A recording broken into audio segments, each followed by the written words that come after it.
Naquele tempo, disse Jesus: ai de ti, Corazim, ai de ti, Betsaida, porque se em Tiro e Sidônia tivessem sido realizados os milagres que foram feitos no vosso meio, há muito tempo teriam feito penitência, vestindo-se de cilício e sentando-se sobre cinzas.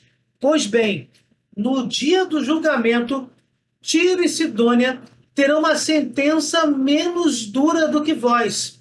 Ai de ti, Cafarnaum, serás elevada até o céu? Não, tu serás atirada no inferno. Quem vos escuta, a mim escuta, e quem vos rejeita, a mim despreza. Mas quem me rejeita, rejeita aquele que me enviou. Estas palavras de Jesus Cristo são muito profundas para a nossa caminhada rumo à santidade. Aqui Jesus deixa bem claro que quem escuta os apóstolos está o escutando, e quem rejeita os apóstolos o está rejeitando. Assim como quem o rejeita, a pessoa que rejeita Jesus, está rejeitando o Pai. Estas últimas frases deste evangelho confirmam o magistério da Igreja, uma das fontes de nossa fé. Como centralidade da mensagem deste evangelho, temos a questão do que realmente seria pecado.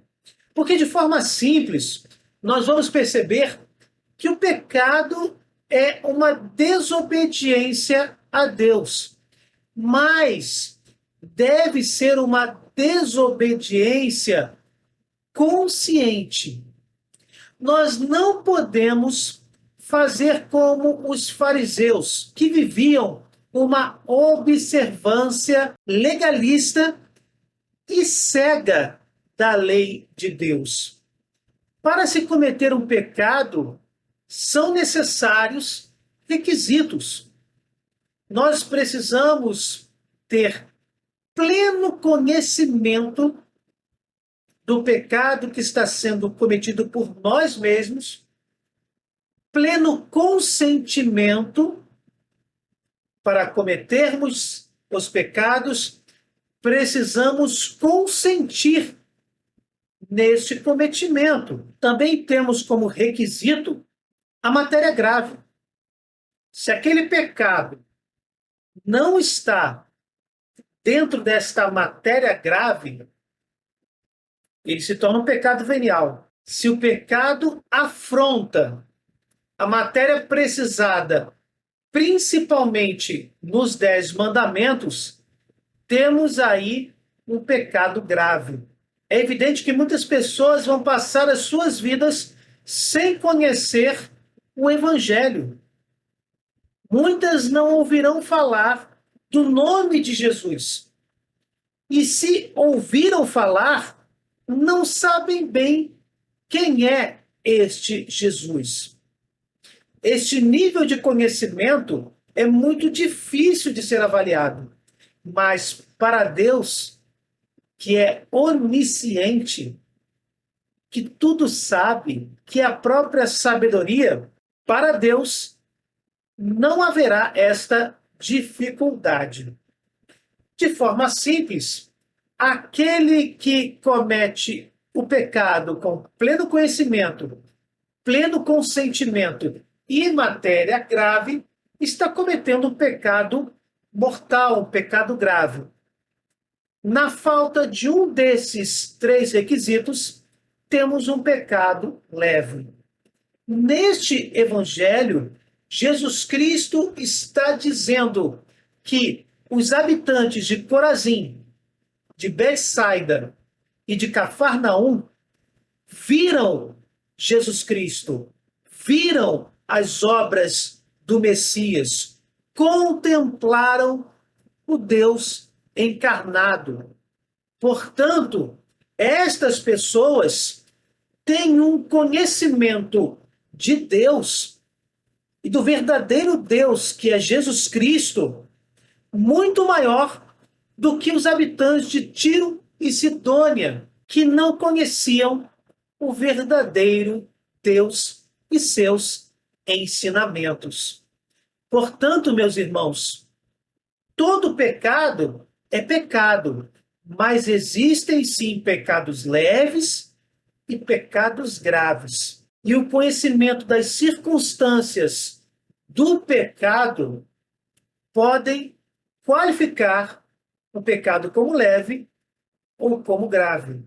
Tanto que Jesus, em Lucas 23:34, Jesus na cruz pediu ao Pai: perdoa-lhes, porque não sabem o que fazem.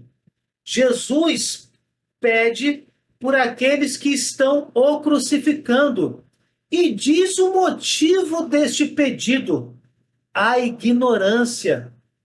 Estas pessoas não sabiam que estavam crucificando o Senhor da vida. São Paulo vai dizer na primeira carta a Timóteo, capítulo 1, verso 13, o seguinte: a mim que outrora era blasfemo, perseguidor e injuriador, mas alcancei misericórdia, porque ainda não tinha recebido a fé e o fazia por ignorância.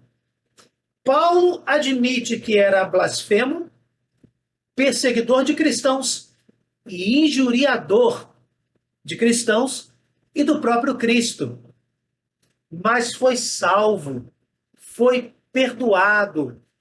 Como dito aqui nas suas próprias palavras, alcançou misericórdia, porque vivia na ignorância, não conhecia a verdadeira fé em Cristo Jesus. Na primeira carta de João, capítulo 5, versos 16 e 17, nós temos uma explicação simples dos pecados veniais e dos pecados mortais. Se alguém vê seu irmão cometendo um pecado que não conduz à morte, reze, e Deus lhe dará vida. Isto para aqueles que não pecam para a morte. Há pecado que é para a morte, não digo que se reze por este. Ou seja, existem pecados que levam à morte espiritual, pecado mortal. Versículo 17. Toda iniquidade é pecado, mas há pecado que não leva à morte. João está nos dizendo, inspirado pelo Espírito Santo, que existem pecados que não levam à morte espiritual, pecados leves e pecados que levam à morte espiritual, pecados graves, pecados mortais. Em Romanos 2, do versículo 12 ao 16, temos Paulo explicando também sobre a questão do conhecimento, da ignorância para a avaliação dos pecados dos homens. Todos os que sem a lei pecaram, sem aplicação da lei, perecerão. E quantos pecaram sob o regime da lei, pela lei serão julgados. Porque diante de Deus não são justos os que ouvem a lei, mas serão tidos por justos os que praticam a lei. Os pagãos que não têm a lei, fazendo naturalmente as coisas que são da lei, embora não tenham a lei, a si mesmos servem de lei. Eles mostram que o objeto da lei está gravado nos seus corações, dando-lhes testemunho à sua consciência, bem como os seus raciocínios, com os quais se acusam ou se excusam mutuamente. Isso aparecerá claramente no dia em que, segundo o meu evangelho, Deus julgará as ações secretas dos homens por Jesus Cristo. Estes versos de Romanos 2 confirmam aquilo que a igreja ensina atualmente, por exemplo. Aqueles homens que não conhecem o evangelho e, em suas vidas, dentro da cultura que vivem, dentro da realidade que vivem, esses homens, se fizerem o bem e evitarem o mal, segundo as suas próprias consciências, cândidas e sinceras, de acordo com as culturas em que tais homens, tais pessoas estão inseridas, estas pessoas serão salvas pelo Cristo que elas não conhecem, porque naturalmente seguiram o sumo bem, que é o próprio Deus. A esta realidade chamamos de a salvação pelo Cristo desconhecido. Para nós, que conhecemos a Jesus Cristo e ao seu Evangelho, temos Hebreus 10, 26. Depois de termos recebido e conhecido a verdade, se abandonarmos voluntariamente, já não haverá sacrifício para expiar este pecado, porque nós conhecemos, nós sabemos, e mesmo assim desobedecemos a Deus. Trata-se exatamente do peso da responsabilidade de termos sido eleitos como membros da Igreja de Cristo. Esta mesma realidade é mostrada no Evangelho de hoje. Os habitantes de Corazim, de Betsaida e de Cafarnaum têm muito mais responsabilidade nas suas práticas do que aqueles que viveram em Tiro e em Sidônia. Que Jesus Cristo, a misericórdia encarnada, possa nos ajudar a caminharmos dentro dos seus ensinamentos, pois sem Deus não somos nada. Pela sua dolorosa paixão, tem misericórdia de nós e do mundo inteiro.